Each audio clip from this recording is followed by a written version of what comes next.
Urgent, clear tone.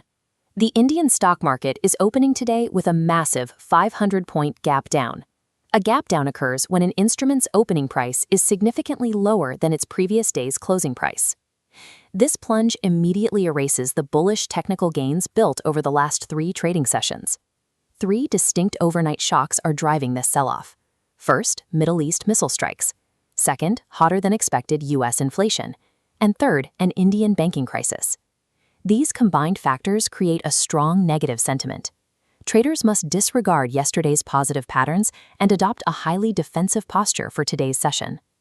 Late yesterday, Iran launched a wave of ballistic missiles targeting multiple locations across the Middle East. While many were intercepted, projectiles successfully struck a U.S. airbase in the United Arab Emirates and Qatar's largest industrial gas field. The missile strike on the Qatari industrial site caused extensive damage. As a direct result, the Qatar government completely shut down production at this major gas facility. This chart shows the immediate reaction in the global energy market. Brent crude, the international benchmark price for oil, spiked by 8 to 9%, jumping from $101 to $110 per barrel. However, West Texas Intermediate, or WTI crude, the primary U.S. oil benchmark, remained flat at around $98.50 per barrel. This divergence highlights the supply disruption is highly concentrated in the Middle East. India imports the vast majority of its crude oil, pricing it against the Brent benchmark.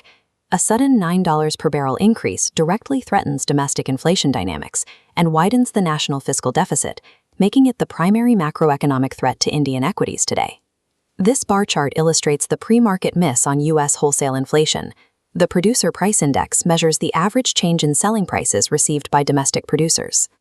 Markets expected a 0.3% increase, but the actual data came in at a massive 0.7%.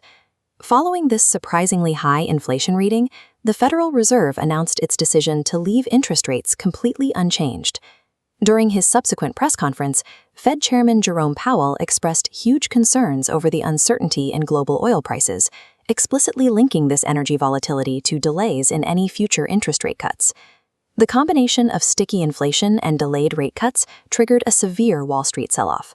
The Dow Jones Index, the S&P 500, and the Nasdaq all dropped roughly 1.5%.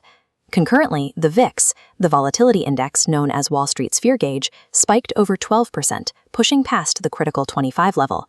High U.S. inflation and a hesitant Federal Reserve force global capital into a risk-off stance. Investors pull money away from emerging markets, effectively removing international buying support for Indian equities today. While Indian IT sector American depository receipts, certificates allowing U.S. investors to trade foreign stocks, remained relatively stable overnight, the banking sector collapsed. ICICI Bank's ADR dropped 3%, and HDFC Bank's ADR crashed nearly 7.5%. The catalyst for this localized banking crash was the abrupt resignation of HDFC Bank's part-time chairman, Atanu Chakravarti, late last night. In his resignation letter, Chakravarti cited observations made over his 2-year tenure, stating that certain internal bank activities were not within my personal values and ethics. An executive citing a violation of personal ethics strongly implies serious, undisclosed operational or governance issues. Because HDFC holds massive weight in the financial indexes, this uncertainty guarantees sustained downward pressure on the bank NIFTY throughout today's session. This matrix displays the critical psychological zones traders must monitor today. For the NIFTY, immediate support sits at the 23,000 mark. For bank NIFTY, the strong support zone is established lower, between 55,000 and 54,900. Yesterday's technical breakouts are irrelevant today. To navigate this session, traders must focus entirely on live Brent crude price action and the opening volume on HDFC Bank.